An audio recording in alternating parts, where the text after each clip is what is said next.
Γεια σας. Βρισκόμαστε στο σπόνδυλο 1 του προγράμματος εκπαίδευση εκπαιδευτών ενηλίκων. Είναι ιδιαίτερα σημαντικό να ξεκαθαρίσουμε τι είναι ο εκπαιδευτής ενηλίκων, ποιο είναι το επαγγελματικό του προφίλ, ποιες ιδιότητες πρέπει να έχει και γιατί ουσιαστικά πρέπει να πιστοποιηθεί, δηλαδή να πάρει αυτή την λεγόμενη εκπαιδευτική επάρκεια.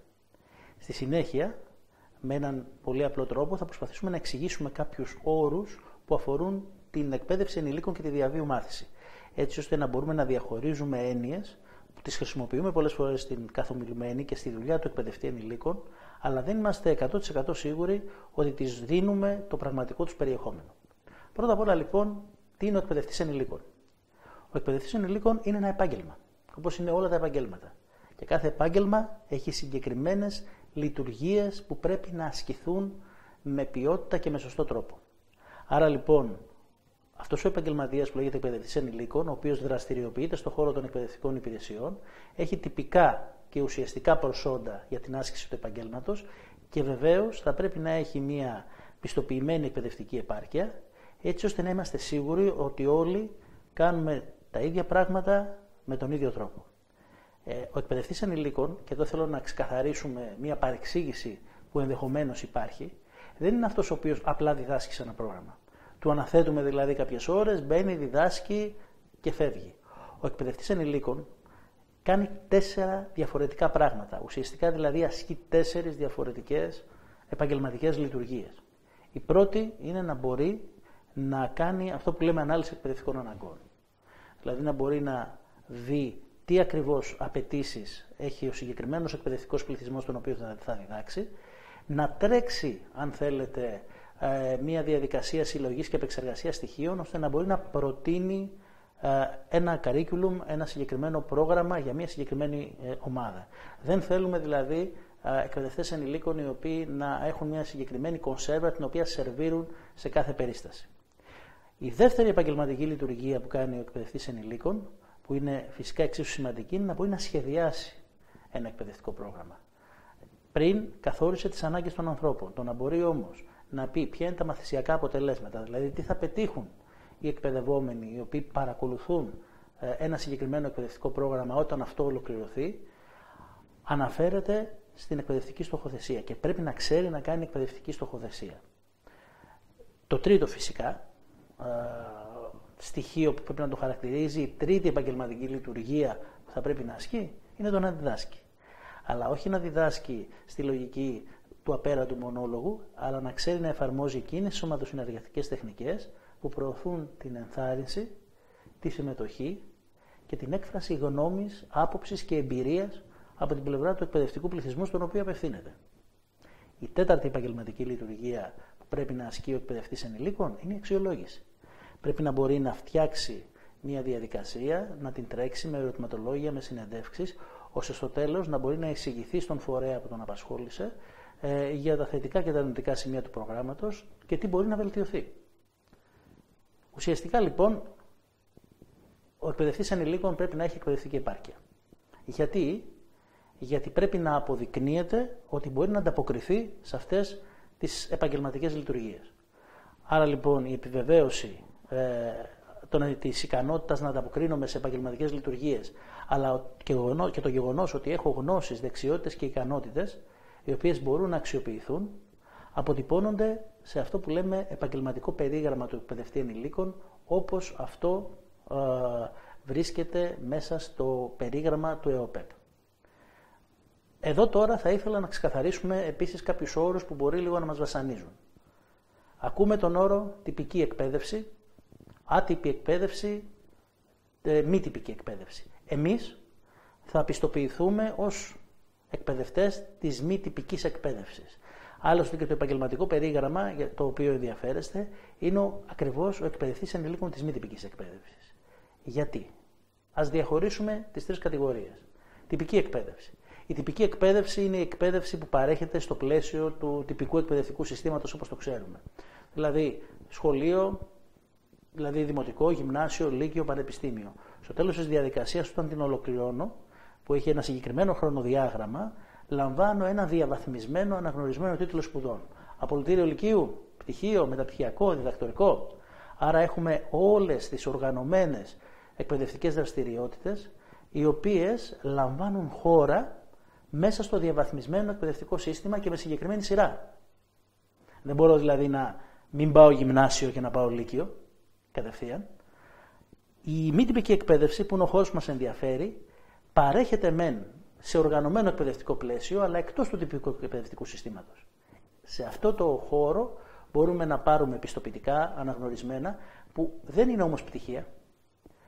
Αυτά τα πιστοποιητικά αφορούν συγκεκριμένες ώρες που μπορεί να έχουμε παρακολουθήσει και μεταφράζονται σε συγκεκριμένα μαθησιακά προσόντα που αποκτήσαμε επειδή παρακολουθήσαμε αυτά τα προγράμματα της μη τυπικής εκπαίδευσης. Φανταστείτε λοιπόν μέσα στη μη τυπική εκπαίδευση όλα τα σεμινάρια που έχετε παρακολουθήσει, είτε σε οργανωμένους εκπαιδευτικούς δημόσιους είτε ιδιωτικούς φορείς, προγράμματα εκπαίδευσης στα οποία στο τέλος είχατε μια εξέταση και πιστοποιήθηκαν ικανότητες και δεξιότητες, οτιδήποτε λοιπόν ήταν οργανωμένο αλλά δεν ανήκε στο τυπικό εκπαιδευτικό σύστημα αναφέρεται στη μη τυπική εκπαίδευση. Ο τρίτος και σημαντικότερος ίσως χώρος μέσα στον οποίο εμείς λαμβάνουμε εκπαίδευση είναι ο χώρος της άτυπης μάθησης. Η άτυπη μάθηση περιλαμβάνει όλες τις δραστηριότητες που λαμβάνουν χώρα εκτός του οργανωμένου εκπαιδευτικού πλαισίου σε όλη τη διάρκεια της ζωής μας. Και όχι μόνο όταν μαθαίνουμε επειδή διαβάζουμε κάποιο εκπαιδευτικό υλικό, αλλά δραστηριότητες που αφορούν τον ελεύθερο χρόνο μας, τις κοινωνικές, πολιτιστικές μας δραστηριότητες, οτιδήποτε κάνουμε ακόμα και σε επίπεδο αυτομόρφωσης. Έχετε ακούσει τη φράση «έπαθα και έμαθα». Σημαίνει δηλαδή ότι μπήκα σε μια διαδικασία μέσα από μια κοινωνική συναναστροφή ή από κάτι που μου συνέβη και μέσα από αυτό έμαθα, πήρα πράγματα. Όλα τα χόμπι σας, όλες οι δραστηριότητές σας, ακόμα και το γεγονός ότι θα πάτε για καφέ με έναν φίλο σας, αποτελεί δραστηριότητα άτυπης μάθησης. Γιατί θα υπάρχει αλληλεπίδραση και θα μάθετε κάτι. Κάθε φορά που θέλετε να πληροφορηθείτε για κάτι και όπως λέμε πλέον στην καθημερινότητά μας, γκουγκλάρετε για να κατεβάσετε πληροφορίες. Μπαίνετε σε μια διαδικασία αυτομόρφωσης. Όλες αυτές οι δραστηριότητες, συν την προϋπηρεσία. Η προϋπηρεσία που όλοι επικαλούμαστε στους επαγγελματικούς μας χώρους είναι μια χαρακτηριστική περίπτωση άτυπης μάθησης. Άρα λοιπόν, όπως καταλαβαίνετε, η διαβίου μάθηση, αυτό που ακούμε ως διαβίου μάθηση, περιλαμβάνει όλες τις μορφές μαθησιακών δραστηριοτήτων στη διάρκεια της ζωής του ανθρώπου που αποσκοπούν στην απόκτηση ή ανάπτυξη γνώσεων, δεξιοτήτων και ικανοτήτων και αυτές βοηθούν αφενός στη διαμόρφωση μιας ολοκληρωμένης προσωπικότητας, αλλά από την άλλη, το πιο σημαντικό, στην επαγγελματική και κοινωνική μας ένταξη μέσα σε ένα σύνολο, σε μια ομάδα. Η διαβίου μάθηση λοιπόν περιλαμβάνει τυπική εκπαίδευση, μη τυπική εκπαίδευση και άτυπη μάθηση. Γι' αυτό πολλές φορές απασχολούσε τους πολιτικούς μας το ερώτημα αν ένα Υπουργείο Παιδείας πρέπει να λέγεται Υπουργείο Παιδείας και Διαβίου Μάθησης ή Υπουργείο Παιδείας και Διαβίου Εκπαίδευσης. Φυσικά πρέπει να θεωρείται να ονομάζεται διαβίου μάθηση, γιατί η διαβίου εκπαίδευση, όπως καταλαβαίνετε πλέον, περιλαμβάνει μόνο τις οργανωμένες εκπαιδευτικές δραστηριότητες. Ενώ ένα Υπουργείο Παιδείας ασχολείται και με όλες εκείνες τις δραστηριότητες που οδηγούν τους ανθρώπους στο να αναπτύξουν γνώσεις και δεξιότητες μέσα από την άτυπη μάθηση. Παραδείγματος χάρη, τα παιδιά πηγαίνουν επίσκεψη σε μουσεία. Αποτελεί εκπαιδευτική δραστηριότητα του σχολικού προγράμματος. Μέσα από την επίσκεψη στο μουσείο αλληλεπιδρούν, μαθαίνουν καινούργια πράγματα, έρχονται σε επαφή με την ιστορία με έναν τρόπο όχι οργανωμένο στο πλαίσιο της τάξης, αλλά εξίσου ουσιαστικό. Αντίστοιχα, ένα Υπουργείο πρέπει να συντονίζει όλες τις δραστηριότητες για την διαβίου μάθηση και τις δραστηριότητες κατάρτισης των ενηλίκων. Συνεπώς, αν ποτέ σας τεθεί το ερώτημα τι είναι ευρύτερο, η διαβίου εκπαίδευση ή η διαβίου μάθηση? Προφανώς η διαβίου μάθηση. Η διαβίου μάθηση είναι ευρύτερος όρος γιατί δείχνει ότι η μάθηση είναι μια προσωπική υπόθεση. Ενώ η διαβίου εκπαίδευση είναι μια οργανωμένη συλλογική διαδικασία, κυρίως υπό την ευθύνη της πολιτείας. Συνεπώς, ο χώρος μας είναι η εκπαίδευση ενηλίκων. Η εκπαίδευση ενηλίκων της μη τυπικής εκπαίδευσης. Κλείνοντας αυτή την πρώτη προσέγγιση στο τι είναι εκπαιδευτής ενηλίκων, να συνοψίσουμε ότι είναι ένα επάγγελμα όπως όλα τα άλλα με συγκεκριμένες επαγγελματικές λειτουργίες. Περιλαμβάνει την ανάλυση εκπαιδευτικών αναγκών, το σχεδιασμό εκπαιδευτικών προγραμμάτων, τη διδασκαλία και την αξιολόγηση της εκπαιδευτικής διαδικασίας την οποία υλοποιούμε. Αφορά κυρίως το χώρο της μη τυπικής εκπαίδευσης, δηλαδή οργανωμένες εκπαιδευτικές δραστηριότητες, οι οποίες λαμβάνουν χώρο στο πλαίσιο του μη τυπικού συστήματος εκπαίδευσης.